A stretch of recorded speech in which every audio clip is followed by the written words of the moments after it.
수도권의 누적 확진자 수가 1,000명을 넘어서고 있고 또 여전히 병원 내 집단 감염이 잇따르면서 치명률이 조금씩 높아지고 있습니다. 네, 이런 가운데 코로나19 완치자의 혈장을 중증 환자에게 투여하는 치료가 관심을 모으고 있는데요. 관련 얘기는 유재복 해설위원과 함께 나눠보겠습니다. 네. 어서 오십시오. 어서 오십시오.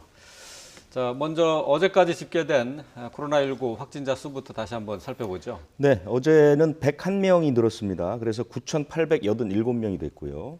사망자는 165명, 165명이고요. 격리 해제된 분은 159명이 늘어서 5,567명이 됐습니다. 어제는 그 해외 감염, 새로 이제 해외에서 감염된 분이 36명이 늘었는데요. 네. 검역 단계에서 7명, 지역에서 29명 그랬는데 이 가운데 유럽이 14명이고 미국을 포함한 미주가 17명. 이게 이제 뒤집혀 있고요. 네. 남아프리카 공화국하고 짐바브웨를 여행했던 사람도 확진을 받았습니다. 좀 특이한 것이죠. 그러니까 한때는 유럽에만 집중돼 있던 이 확진 사례가 이제 전 세계로 퍼져 나간다 이렇게 볼 수 있을 것 같습니다. 네. 그리고 대구가 20명. 이것은 이제 그 제2미주병원하고 어저께 그 한사랑 요양병원에서 한 11명 정도가 예. 무더기로 나왔기 그렇죠. 때문에 그게 반영이 된 것 같고요. 서울은 24명, 경기가 23명. 이것은 이제 만민중앙교회에서 이제 환자가 많이 나왔죠. 예. 그래서 그게 반영이 된 것 같고요. 그다음에 이제 해외 유입 사례는 대개 외국에서 들어와서 확진된 분의 70에서 80%는 서울 수도권 거주자입니다. 그래서 이쪽이 반영되는 전형적으로 그러니까 집단 감염의 양상, 네. 그다음에 이제 해외 유입 양상, 이 양상이 계속되고 있습니다. 예. 숫자는 그렇게 크게 줄질 않고 있습니다. 그러게요. 지금 그 병원 내 감염도 계속해서 이제 환자가 나오고 있는 상황인데 네. 의정부 성모병원 같은 경우에는 당초는 8층에서만 환자가 나왔었는데 지금 다른 층까지도 확산이 되고 있는 모양이에요. 네, 이 의정부 성모병원이 내일까지 병원이 이제 폐쇄됩니다. 그렇죠. 그동안 이제 그 한 2,500명을 다 검사를 네. 하겠다는 이제 계획인데 검사를 해 보니 최초의 환자가 나왔던 8층 아직까지도 환자 대부분은 거기서 나오고 있습니다. 네. 4층, 7층 이렇게 이제 나오고 있는 그 모습을 보이고 있고요. 그다음에 확진자의 가족, 간병인, 그래서 지역 2, 3차 감염의 모습도 이제 나타나고 있거든요. 네. 그러니까 전형적인 그 집단 감염의 모습을 좀 띠고 있는 건데요. 예.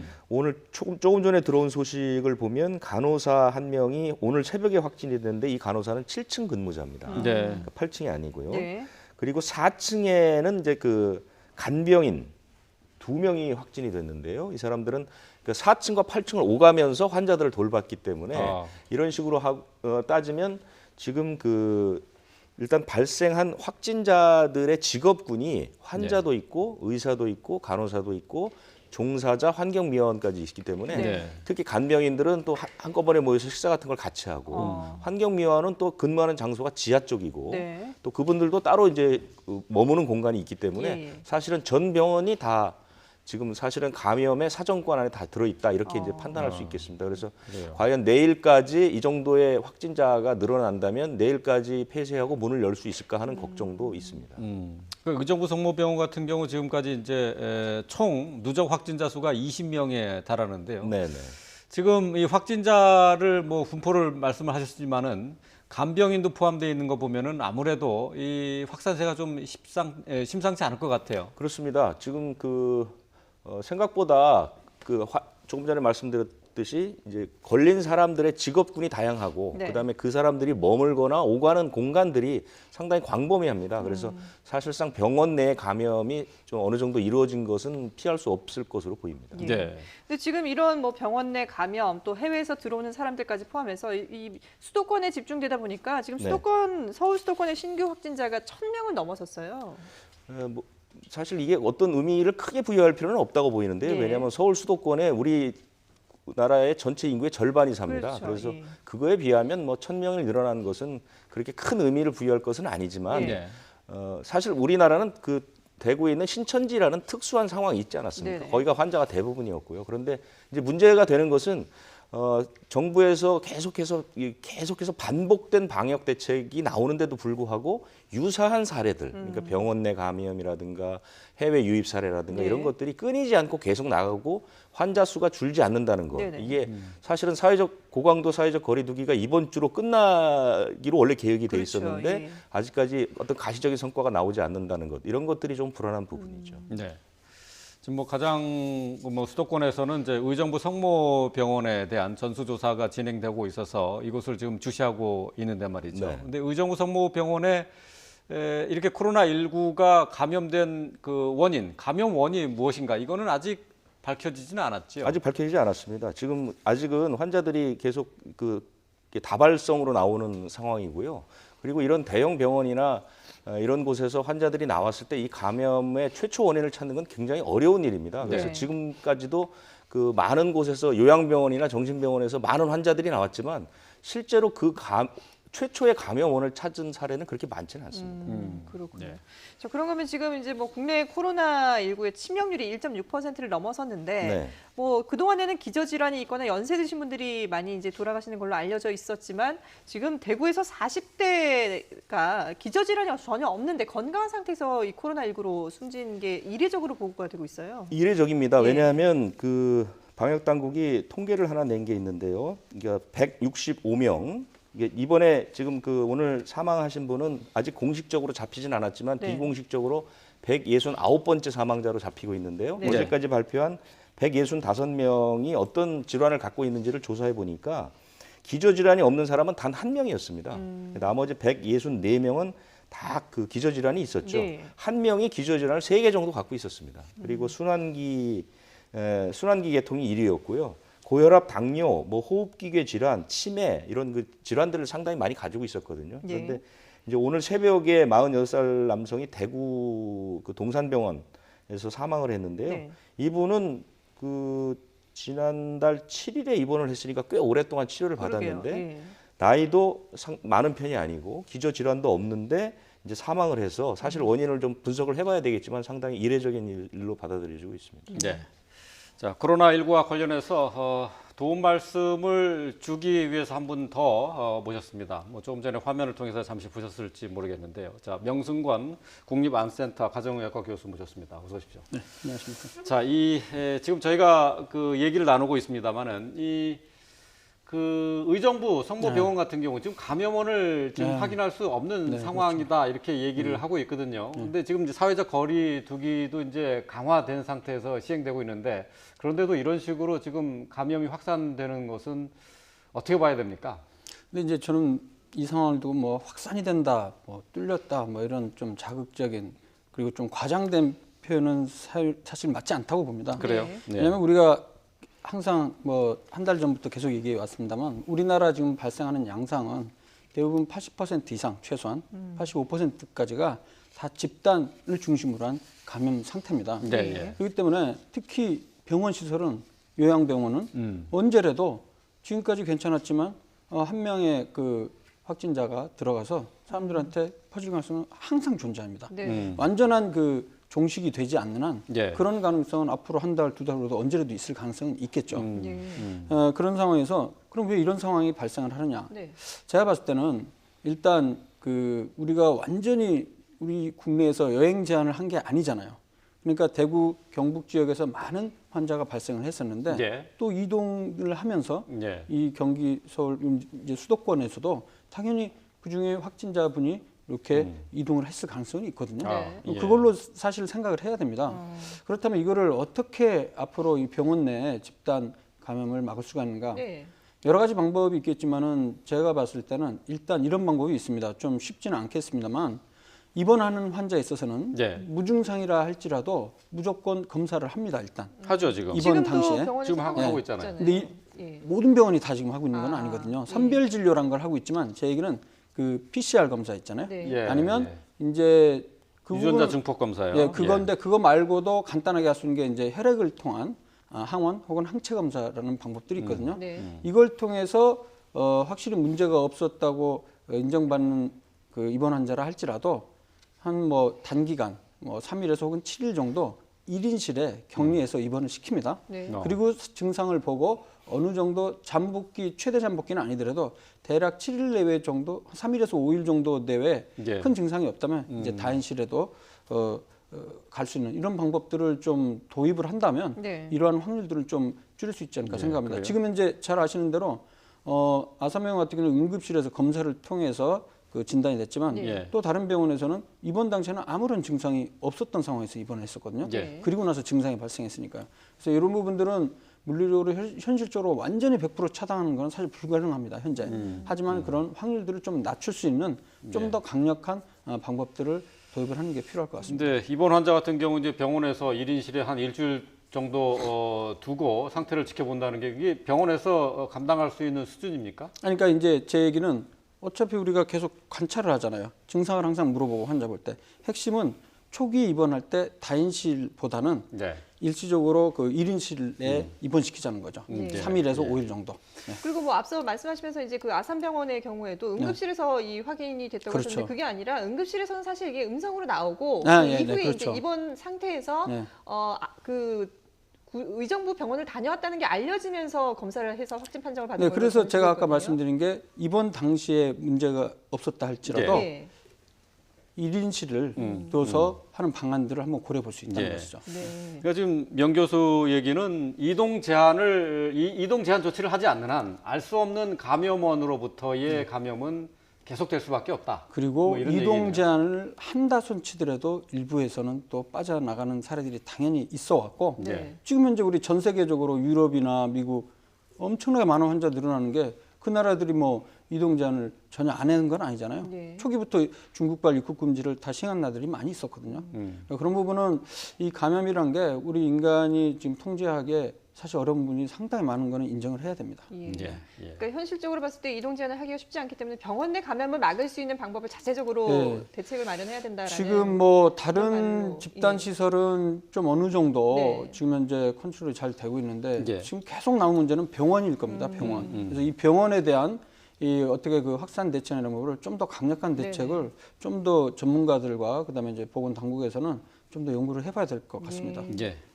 저희가 뭐 의정부 성모병원 얘기를 잠시 했습니다만은 또 다른 병원이 하나 더 있죠. 국내 최대 규모인 아산병원도 역시 긴장감이 높아지고 있습니다. 코로나19 확진자가 나왔기 때문인데요. 자, 방역 당국이 긴장을 하고 있는 상황이긴 한데 호흡기 질환이나 발열 증상이 없는 초기 코로나19 환자를 선별하기는 어려운 한계가 있는 게 현실적인 어려움입니다. 자, 정은경 중앙방역대책본부장의 얘기를 잠시 들어보고 오겠습니다. 그 의정부 성모병원과 서울 아산병원에서 입원 환자에서의 그 확진자가 발생함에 따라서 이런 병원 감염에 대한 그 위험이 높아지고 있는 그런 상황입니다. 호흡기 질환이나 발열 증상이 없는 그런 사례인 경우에는 병원 입장에서도 선별하는데 어려움이 있는 상황입니다. 현재는 이제 중환자실에 입원하거나 응급실에서는 선별 검사들을 많이 진행하고 있는 상황입니다. 이 9세 아이의 경우에도 응급실 진료 단계에서 검사를 시행하였으나 음성이었고 잘 아시다시피 잠복기가 14일이기 때문에 잠복기 기간을 거쳐서 추후에 양성으로 확인된 경우에 대한 부분들은 응급실에서는 확인하기는 어려웠을 거라고 판단을 합니다. 네, 아산병원과 관련된 정은경 본부장의 브리핑 내용 잠시 들으셨는데요. 지금 속보가 들어와서 먼저 전해드리고 이어가도록 하겠습니다. 예. 자, 추가 확진자 어제 하루 동안에 나온 추가 확진자가 89명입니다. 자, 유재복 의원 정리를 한번 해주실까요? 네, 어제는 89명이 늘어서 9,976명이 됐습니다. 예. 사망자는 4명이 늘어서 169명이고요. 격리 해제된 분은 261명이 늘어서 5,828명입니다. 지역별로 보면 대구가 21명, 서울이 14명, 경기가 17명, 그리고 공항 검역 과정에서 18명이 확진 판정을 받았습니다. 예. 해외 입국 사례도 여전히 계속 두 자릿수를 기록하고 있군요. 그렇습니다. 지금 거의 하루에 7,000에서 8,000명 정도 이제 귀국을 하는데요. 네네. 그 숫자가 줄어들지를 않고 있습니다. 그래서 아마 이 그 공항 내에서 검역 과정에서 확인되는 그 비율은 숫자는 아마 당분간은 유지할 것 같습니다. 예. 네. 그러니까 이게 지금 그 입국자 수가 네. 이전에는 보통 네. 제가 알기로는 한 13만 명 정도가 하루에 입국했던 걸로 알고 있어요. 네네. 예. 그러니까 지금 8천 명, 9천 명이면 거의 뭐 그 입국 제한 퍼센트로 따지면 90% 훨씬 넘는 거를 제한하는 거나 마찬가지죠, 사실은. 그렇죠. 예. 그래서 실제 기존에 나왔던 연구 결과들을 보면 90%까지 제한한다 하더라도 이걸 유행하는 시기는 2, 3주 정도 늦출 수는 있는데 네. 발병률 자체는 생각보다 크게 차이가 없다는 그런 연구들이 이전에 있었어요. 예. 하지만 이제 이거를 99%까지 거의 100%에 육박하는 경우에는 이 발생 정점을 뭐 2, 3개월까지 늦추고 발생률도 반으로 줄였다는 또 일부 보고는 있거든요. 네. 예. 그래서 사실 이 입국 금지라는 게 우리가 봤을 때는 기존에 나온 연구 결과를 보면 생각보다 그렇게 아주 효과적이지는 않다는 게 기존의 연구에서 드러난 상황입니다. 예. 그리고 원래 대유행 때는 대유행이 되기 직전에는 이러한 강력한 여행 제한이 효과가 있는 걸로 세계보건국에서는 권장을 하지만은 이미 대유행된 상태에서는 그렇죠. 이것들이 아주 큰 실효성은 못 가진다 이렇게 얘기하는 거죠. 예. 그럼에도 불구하고 현재는 미국도 그렇고 우리나라도 그렇고 오히려 우리나라에서는 미국보다는 덜 발생하는데도 불구하고 계속 뭐 입국 금지를 하고 있는데 이런 부분에 대해서도 여러 가지 사회적, 경제적 영향들을 고려해서 네. 국제적으로도 이런 부분에 대해서는 좀 많은 논의가 좀 필요할 것 같습니다. 예. 일방적인 입국 제한만으로 언제까지 이렇게 할 것인가 부분에 대해서도 좀 더 논의가 필요하지 않을까 생각합니다. 예.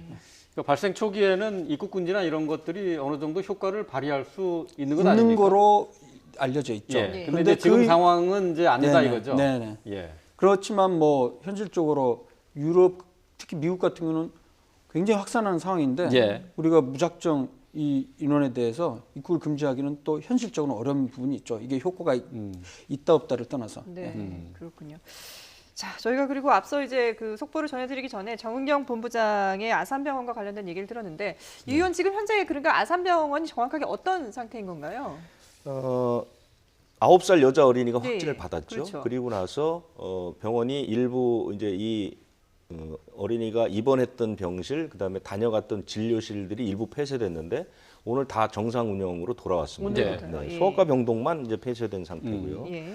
그리고 상당히 선제적으로 한 500여 명 정도를 검사를 했는데 아직까지는 양성이 없습니다. 그러니까 다 음성 판정이 나왔고요. 그리고 이 소아병동에 같이 입원했던 환자 43명은 코호트 격리를 시켰고 예. 그 직원들, 밀접 접촉한 주치의나 이런 직원들은 2주간 자가격리를 보내서 한 100명 가까운 사람들이 별도로 격리돼 있는 상태고요. 그 외에는 정상적으로 운영이 되고 있습니다. 그렇군요. 그러니까 아산병원은 정상적으로 지금 운영이 되고 있어서 외래 진료도 받을 수 있는 거죠. 외래 진료도 어제부터 계속 하고 있습니다. 아, 그렇군요. 예. 그러니까 추가 확진자가 나오지 않았고 네. 뭐 일단은 지금 현재까지는 좀 위협적인 상황은 아닌 것으로 이렇게 봐야 되겠네요. 그러니까 초기에 방역을 어떻게 했는지, 어떤 식으로 선제적으로 대처를 했는지와 관련된 것이 하나가 있고요. 또 하나는 우리가 은평성모병원의 그 사례를 좀 봐야 되는데요. 네. 은평성모병원은 지난 2월 21일에 확진이 났죠. 그리고 나서 이제 병원 내 감염이 이어지니까 전체 병원을 다 폐쇄를 했습니다. 그리고 다시 문을 여는데 20일이 넘게 걸렸습니다. 이러다 보니까 대형 병원이 그렇게 오랜 기간 동안에 폐쇄를 하다 보니까 이제. 이 코로나19뿐만 아니라 일반 환자들에 대한 의료 서비스가 거의 마비 상태가 이르는 겁니다. 예. 지금 이런 아산병원 같이 큰 병원들은 사실은 거의 서울 수도권에 있는 환자들을 엄청나게 이제 관리를 하고 있지 않습니까? 네. 하루에 보통 지금도 10,000명 이상이 오간다고 하니까요. 이런 병원이 며칠 동안 문을 닫았다 하면 정말 그 의료 서비스 제공에 막대한 타격을 주거든요. 그래서 예. 아마 그 아산병원은 초기에 아주 신속하게 대응을 하고 최대한 넓은 범위 내에서 이제 격리 같은 조치를 취한 뒤에 일반 진료는 정상적으로 운영하는 그런 전략을 선택한 것 같고요. 다행히 아직까지는 환자가 추가로 나오지 않았기 때문에 네. 그 전략이 어느 정도는 성공을 하고 있지 않나 이렇게 생각됩니다. 예. 그 지금 아직 추가 환자가 안 나온 걸 보면 아산병원처럼 이게 병원 내 감염이 시작이 된다 하더라도 어떻게 대처하느냐에 따라서 충분히 막을 수 있는 그런 거네요. 네, 그렇습니다. 그래서 좀 아쉬웠던 게 은평성모 같은 경우는 말씀하신 대로 전체를 다 그렇게 폐쇄 조치했는데 마냥 그렇게 할 수는 없다고 저는 생각을 해요. 네. 가장 그 가능성이 높은 동선을 확인해서 그 소규모 그 구역을 격리하는 정도 수준으로 일단 하는 걸 고려해봐야 되지 않을까 그런 생각이 듭니다. 예. 만약에 같은 논리로 하면 서울 아산병원 전체를 그렇죠. 다 지금 그러게요. 해야 되거든요. 예. 근데 아시는 대로 뭐 CCTV가 있기 때문에 그걸 통해서 환자의 동선을 파악을 해서 네. 다른 쪽에 감염 확산이 높은 지역 중심으로 해서 관리를 하는 것도 하나의 방법이 될 것 같습니다. 예. 그러니까 이제 아산병원 같은 경우 저희가 이제 긴장했었던 것이 네. 이렇게 큰 대형 병원이 폐쇄가 된다면은 다른 환자들도 있고 말이죠. 호흡기 질환 환자도 물론 뭐 있겠습니다만은 이런 것에서 이제 의료 체계의 붕괴를 뭐 네. 생각까지 해볼 수 있는 거거든요. 네, 그렇죠. 그래서 아까 얘기했던 대로 진짜 그 당국에서는 이 병원, 대형 병원 내에서의 그 감염을 막기 위한 방법을 참 이게 뾰족한 방법은 사실 없습니다. 예, 현재로서는. 예. 근데 좀 더 아까 제가 얘기했던 좀 어렵지만은 네. 뭐 1인실에 며칠이라도 2, 3일이라도 그 격리하는 그런 방안을 좀 검토를 해봐야 되지 않을까 그런 생각을 합니다. 물론 이제 지금 뭐 환자가 너무 많기 때문에 1인실 자체가 좀 부족하지 않겠습니까? 네네. 하지만 뭐 지금 비상 사태이기 때문에 한번 그런 방안도 한번 마련해봐야 되지 않을까 생각을 해봅니다. 예. 예. 명 교수께서 계시는 네. 곳도 이제 국립암센터 그렇죠. 암 환자들이 많이 네. 있는 네. 대형 병원인데 말이죠. 역시 마찬가지로 호흡기 질환 환자들이 오게 되면은 긴장하게 되죠. 아유, 그럼요. 그래서 따로 안심병원 같은 경우는 이제 호흡기 질환자랑 호흡기 질환 아닌 사람을 이렇게 분리를 하고요. 기본적으로 우리 직원들도 만약에 열이 난다면 그전에는 제가 가정의학과니까 가정과 의료에서 봤는데 그렇게 안 하고 바로 선별진료소에서 명확히 확인을 하고 네. 필요한 경우에는 이제 검사 다 하고 결과 나오기 전까지는 일단 자가 격리라든가 그런 부분들을 시행하고 있군요. 네. 다행히 현재 한 2, 3개월째 저희 병원에서는 다행히 예. 큰 문제가 없는데 근데 언제라도 환자 발생할 가능성은 있기 때문에 예. 사실 많이 긴장하고 있는 상태죠. 그러니까 모든 외래 환자 또 네. 입원 환자에 대해서 네. 선별 진료를 먼저 합니까? 네, 그렇습니다. 네. 아, 그럼 먼저 거쳐야지 입원도 되고 외래 이제 그 환자로 가서 진찰도 받을 수 있는 그럼요. 거군요. 네, 네.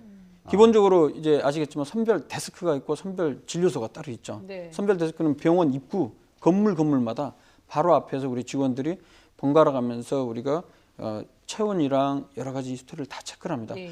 거기에서 만약에 이상이 발견되거나 문제가 있다 그러면 이제 선별 진료소에 가서 우리 의사가 직접 또 문진을 하고 검사도 시행하고 거기에서 모든 게 해결되는 상황에서 이제 입원 조치를 취하게 되는 거죠. 근데 검사를 받게 되면은 이게 바로 현장에서 나오는 게 아니잖아요, 결과가. 네. 그런 경우는 어떻게 합니까? 그러니까 의심이 되는 경우에는 일단은 격리를 하죠. 일단 그러면 네. 그날은 진찰을 못 받는 거네요. 그러니까 진찰이 아니고 검사를 나가잖아요. 예. 보통 이제 하루 정도면 되니까 예, 예. 그 동안은 이제 격리를 하게 되는 거죠. 입원을 해서 격리를 하는 거죠. 입원을 해서 예, 예. 입원 환자의 경우는 네, 네. 외래 환자들은요. 외래 환자의 경우는 바로 입원하는 경우가 없습니다. 일반적으로. 아니 그러니까 어떤 경우라도. 그 의사 당연히 선생님을 이제 네. 만나서 진찰을 받아야 될 거 아니에요.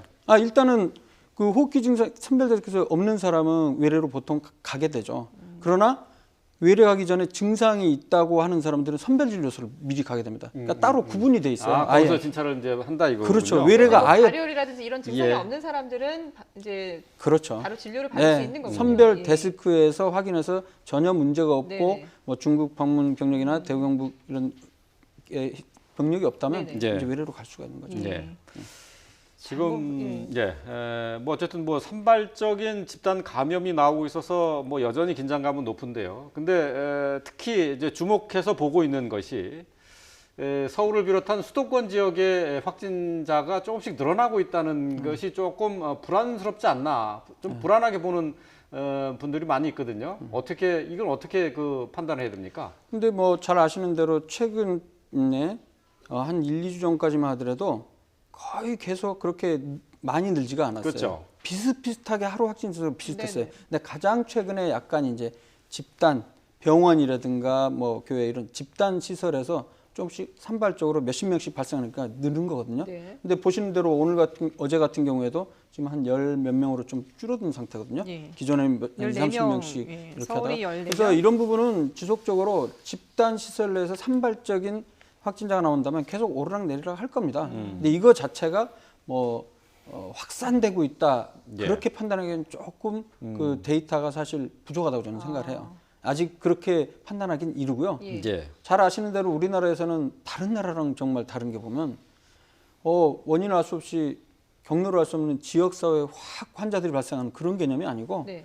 주요하게는 이런 시설 중심으로 해서 예. 발생한다는 점이죠. 그게 저는 다른 나라랑 많은 차이가 있는 것 같아요. 음. 그 의미는 뭐냐면 반대로 우리가 원인을 알 수 있는 지역사회 감염이 적다는 건 결과론적으로 그 확진자 수가 상대적으로 유럽에 비해서는 좀 적은 편 아닙니까? 그렇죠. 지금. 예, 네. 예, 그렇습니다. 자, 뭐 지금 뭐 이런 그 산발적인 이 감염 확산이 우려되는 상황이긴 하지만 어쨌든 지금 이 당분간 이 사회적 거리두기를 계속해서 좀 해야 된다. 원래는 이번 주까지만 하기로 돼 있었지만 당분간은 좀 유지를 해야 되는 게 아니냐라는 얘기들이 나오고 있습니다. 방역 당국의 입장 한번 들어보시죠. 아직도 병원과 그 일부 종교 시설 등을 중심으로 해서 산발적인 그런 소규모의 집단 감염이 지속적으로 나타나고 있습니다. 이로 인해서 국내 확진자의 수가 기대만큼 줄어들고 있지 않은 안타까운 상황이 계속 나타나고 있습니다.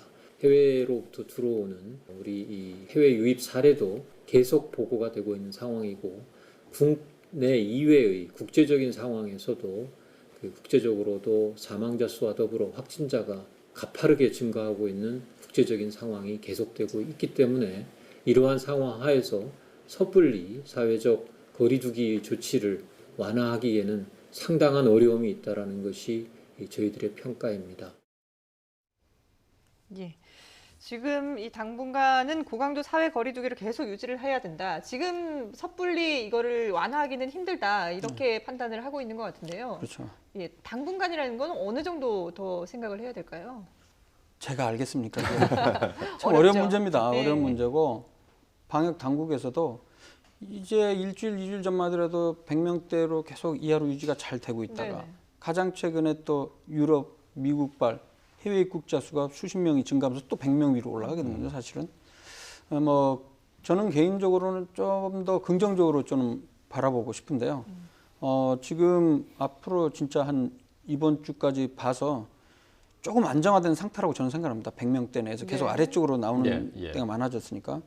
그렇다면 이제 우리도 한 다음 주나 그 다음 주 정도 돼서는 많이 안정화될 것으로 저는 생각합니다. 물론 그 중간에도 산발적으로 집단 시설을 중심으로 병원 이런 데서 일부 생길 가능성은 있겠지만요. 네. 예. 문제는 이제 그 학교 문제인데요. 계약 예. 문제. 싱가포르 같은 경우에는 또 계약을 했다가 또 갑자기 몇몇 사례가 발생을 했거든요. 예. 하지만 그 뒤로 아주 폭발적으로 증가하지는 않은 상태거든요. 예. 그래서 이거를 뭐 당분간이란 말 참 어려운데요. 뭐 일단 우리가 항상 그 막연히 얘기를 하지만 한 2주 항상 얘기를 하지 않습니까? 예. 네네. 지금 제가 봐도 진짜 한 2주는 봐야 돼. 1주는 짧고요. 일단 예. 2주 정도 상태를 지켜보고 또 그때 가서 또 판단은 따로 해야 그때도 되겠죠. 또 2주라고 얘기해야 될지 모르겠습니다만 참 예. 어려운 문제 같습니다. 그러네요. 사실은. 예. 예. 예. 어느 전문가도 이거를 뭐 예측하기는 어려울 것 같습니다. 예, 예. 뭐 물론 맞습니다. 예. 근데 보통 보면은 이제 겨울 되면은 감기가 유행하고 독감이 이렇게 유행할 때 되면은 이게 지금 방역 본부에서는 이게 어느 정도 시중에 퍼져 있는지 이걸 샘플 조사를 하지 않습니까?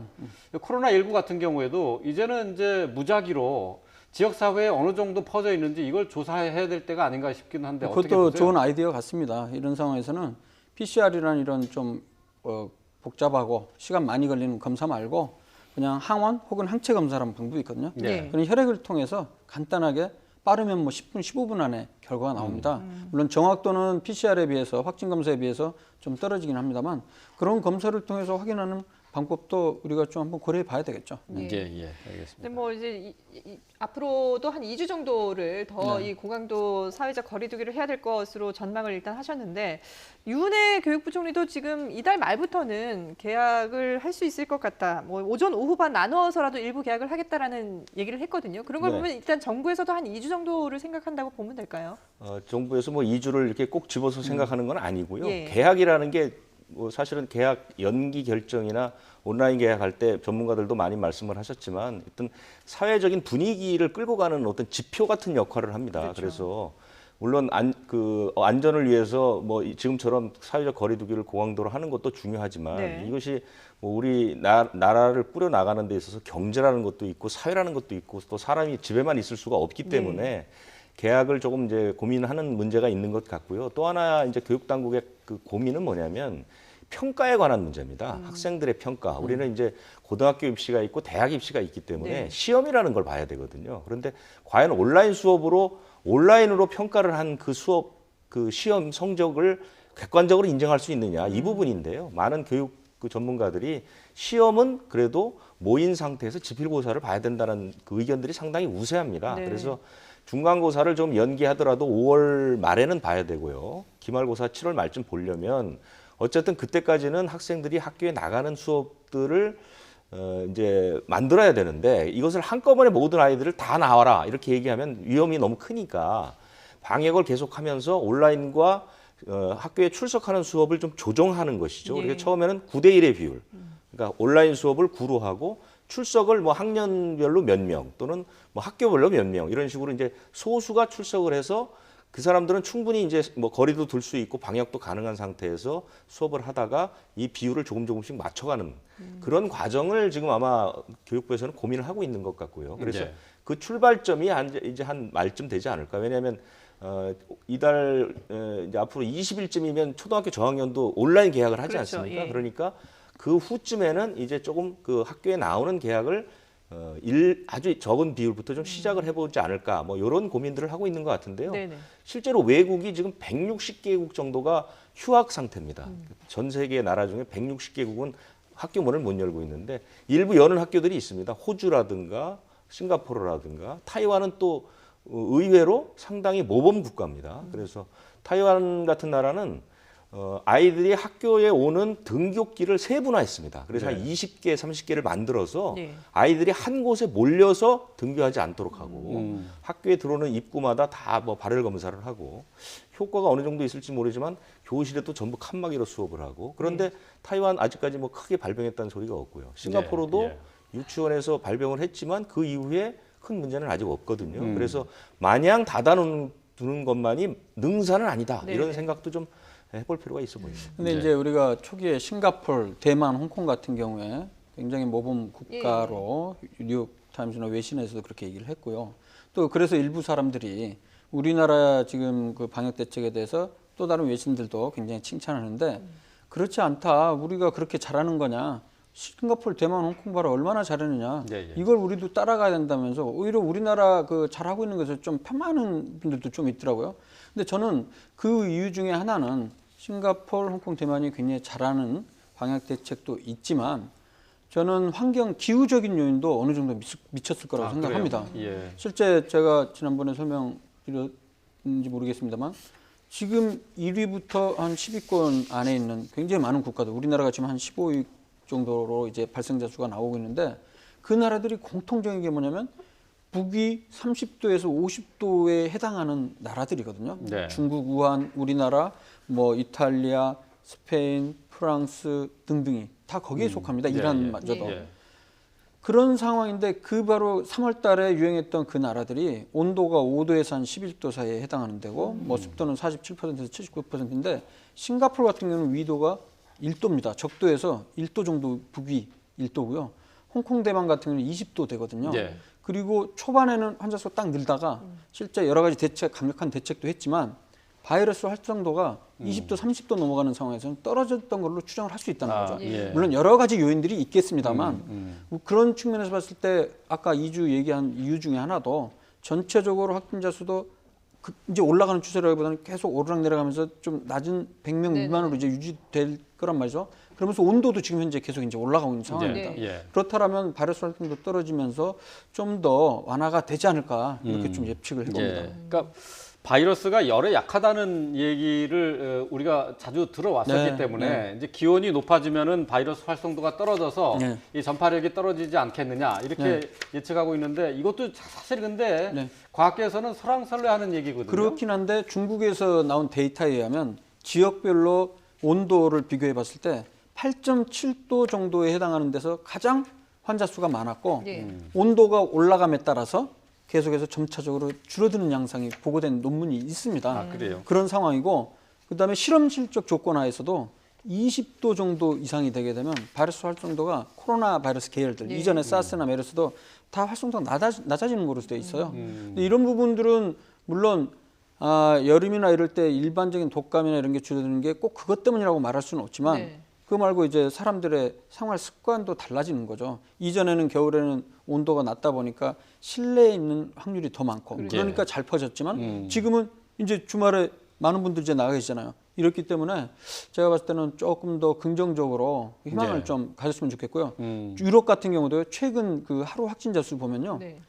대개의 나라들이 지금 최근 4일째 확진자 수가 줄어들고 있는 추세예요. 미국만 지금 현재 좀 뭐 많이 올라가는데 다른 나라들은 전반적으로 안정화돼서 지금 또 다른 전문가 분이 그런 분석을 한 거에 따르면 유럽도 이제 좀 약간 이제 하락세로 가지 않나 이렇게 지금 분석을 하고 있습니다. 그러니까 시간 지나면서 계절이 바뀌고 이제 기온이 좀 올라가면은 맞습니다. 좀 기대를 해봐도 기대를 되겠군요. 저는 해보고 싶습니다. 예, 알겠습니다. 예. 그런가 하면은 지금 이제 뭐 최근에 혈장 치료 얘기도 나오고 있는데 이 부분 좀 잠깐 짧게 좀 설명을 해주시죠. 혈장 치료 이전에도 뭐 메르스 때나 사스 때도 네. 환자의 몸에 혈액에 네. 대항하는 항체가 생기거든요. 예. 그럼 그걸 뽑아갖고 환자에게 주입을 하는 거죠. 네. 네. 그럼 맞서 싸울 수 있게. 이론적인 부분은 맞습니다만 현재 대규모 임상시험을 통해서 확실히 입증된 건 아닙니다. 예. 현재로서는 뭐 항바이러스 치료제, 항말라리아약제 쓰는 것처럼 경험적으로 예. 지금 예. 시도하고 있는 상태입니다. 예. 어떻게 보면 확실한 치료제가 없기 때문에 할 수 있는 모든 방법을 동원해서 그렇죠. 시도해 보는 거라고 할 수 있는 봐야 모든 되겠군요. 방법을 통하지만 전혀 얼토당토하는 거를 또 의료인이 아닌 개인이 예. 구입하고 그런 건 하셔는 안 됩니다. 부작용 위험성도 있기 때문에. 일단 그 회복이 된 환자들 같은 경우는 항체가 있어서 네. 그 항체, 그러니까 혈장에 그 항체가 포함되어 있는 거 아니에요? 그렇죠. 항체를 그걸 주입한다는 건데. 거죠. 예. 네. 그러면 효과가 있을 것 같은데. 그러니까 이론적으로 그런데 아주 뚜렷한 효과가 아직까지는 보고가 되지 않았어요. 일부 환자에서 경험적으로 몇 명에서 좋아졌다는데 그건 대조군이 있어야 하는데 그 대조군과 관련한 부분은 많은 환자를 대상으로서는 결과가 좀 부족한 상황입니다. 좀 더 지켜봐야 됩니다. 예, 어쨌든 뭐 그 전에 메르스 환자 때는 효과를 본 환자도 일부 있었고요. 있었습니다. 네. 예, 알겠습니다. 네. 자, 지금까지 명승건 국립암센터 가정의학과 교수 그리고 유재복 해설위원과 함께 코로나19 상황 짚어봤습니다. 두 분 말씀 잘 들었습니다. 네, 감사합니다.